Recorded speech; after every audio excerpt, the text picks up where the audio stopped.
distinguished guests, freedom fighters and human rights activists from all over the world, ladies and gentlemen. This is my second time speaking at the Geneva Summit for Human Rights and Democracy, and I'm very grateful to the organizers for making it possible for me to speak to you today. In 2022, I spoke about a country that I call home, Uganda, a nation of 50 million people living under the violent military dictatorship of General Museveni, who has for 40 years twisted the law and used the military to stay in power. I told you of how I ran for president against him in 2021, how it was the most violent political campaign yet, and how he massacred hundreds of our people on the 18th and 19th of November 2020. How he shut down the internet on the eve of the election, imprisoned me inside my home for weeks, and then declared himself winner of the 2021 presidential election. Now, it is 2026, and here I am again, speaking to you at the Geneva Summit. Nothing has changed for the better, only going from bad to worse. Despite what happened in 2021, we were driven by hope to give it another try. So in 2025, I announced that I was running for president again. For 112 days, I traveled across the country campaigning, and the population turned up overwhelmingly. Yet again, our campaigns were violently attacked, our supporters were murdered, we were blocked from reaching many places, and were also blocked from several media stations. As usual, Museveni shut down the internet again, this time 3 days to the election. And what happened thereafter was not an election, but a military operation. The election was so rigged to the point that even at the polling station where Museveni voted for, he got much more votes than the actual registered voters in the register on that polling election. Our polling agents in several places were arrested and whisked away. Several of our party officials were arrested and many abducted. 2 female deputy presidents of our political party were abducted and held incommunicado in a military barracks for 3 weeks before being thrown into a prison where they are languishing right at this moment. The military was deployed on our streets, shooting on spot whoever dared to challenge the criminality. It was under these circumstances that Museveni yet again declared himself winner of the election, this time with over 70% of the vote. Right now, I'm speaking to you while in hiding. This is because as soon as the election was finished, Museveni's son, who is also chief of the Ugandan military, issued an order to take me to him, dead or alive. The military acted on his order and raided my home. They tortured my family members, humiliated and undressed my wife, accusing her of hiding me. Meanwhile, they were recording and taking pictures of her, which the military chief later on shared on Twitter and bragged about capturing my wife. They also took over my home and surrounded it, and they are occupying my home as we speak right now. My wife and children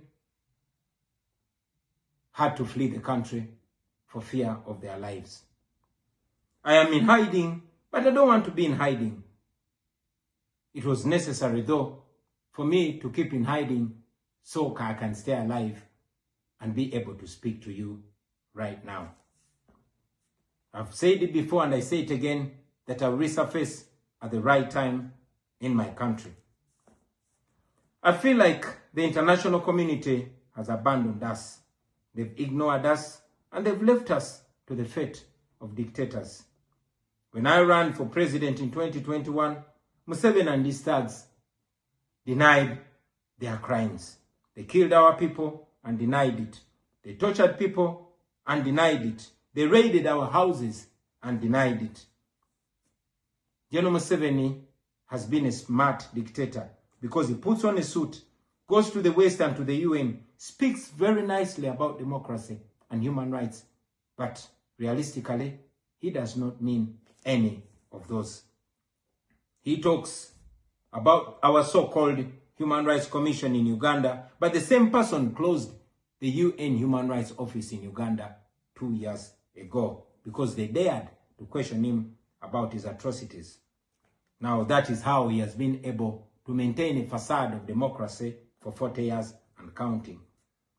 But now Museveni is 83 years old, and his 51-year-old son, Muhoozi Kainerugaba, commands our military, the Uganda People's Defense Forces, more like Uganda's defense against its own people. And he's effectively in charge. Unlike his father, Muhoozi does not play the role of a good dictator. He openly and shamelessly says despicable things on social media. On Twitter, he openly confesses and brags about committing atrocities against the people of Uganda. When he was summoned by Parliament, he called Parliament a house of clowns and fools, and he threatened to arrest all of them.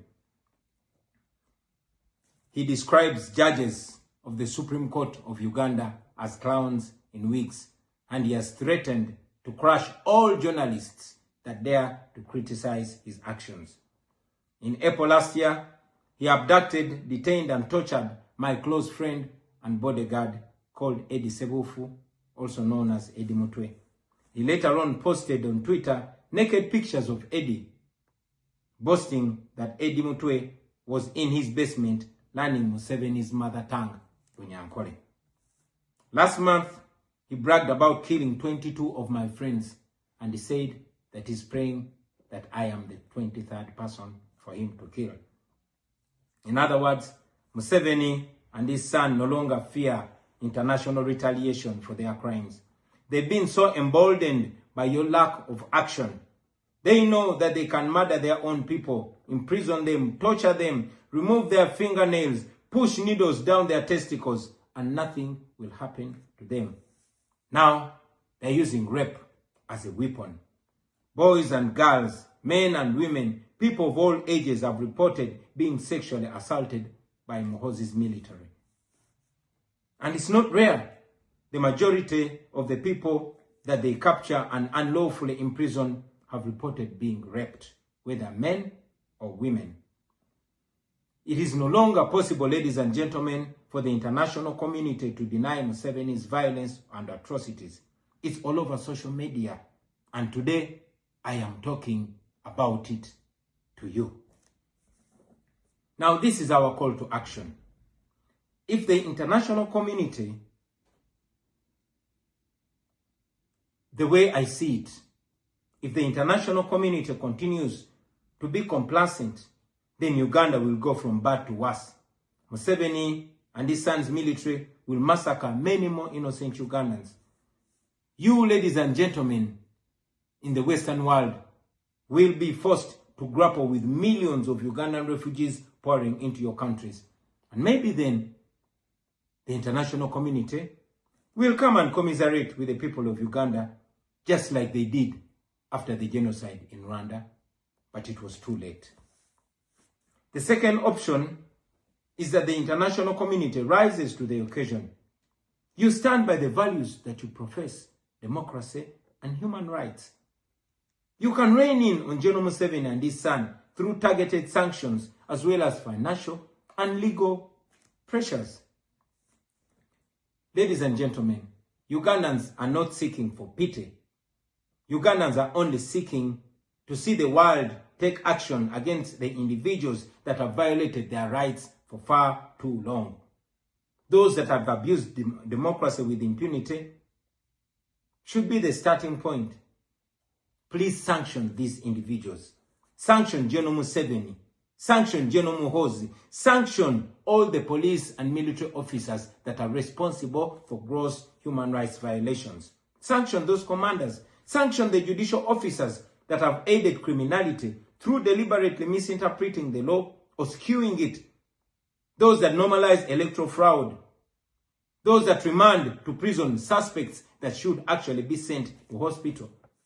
Sanction these individuals because their combined efforts in the last election effectively give autocracy a blank check to rule over the people of Uganda for 5 years. The international community must isolate and treat Mr. Museveni like he deserves to be treated. We call upon the international community to treat General Museveni exactly how they treated Idi Amin, because Idi Amin did what he did to Ugandans for only 8 years. Museveni has done much worse to the people of Uganda, and it has been for 40 years and counting. Because of your inaction, because of the inaction of the international community, Museveni's mode of dictatorship and human rights violations is being seen as acceptable in the region, and it must be stopped before it is exported to other countries in the region and in the continent.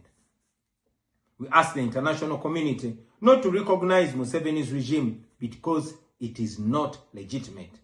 Please terminate any forms of cooperation with this government because he is not legitimate. At the bare minimum, if you cannot stop all the cooperation altogether, at least condition that cooperation to measurable democratic reforms in the short run.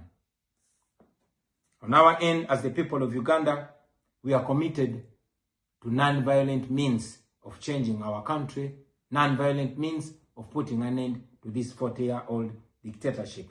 And you can be sure that the people of Uganda will sooner or later free themselves, because oppressed people cannot stay oppressed forever. With your help, friends, with the help of the international community and development partners, we can change our country.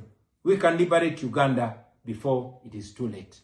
I thank you for listening to me, for God and my country.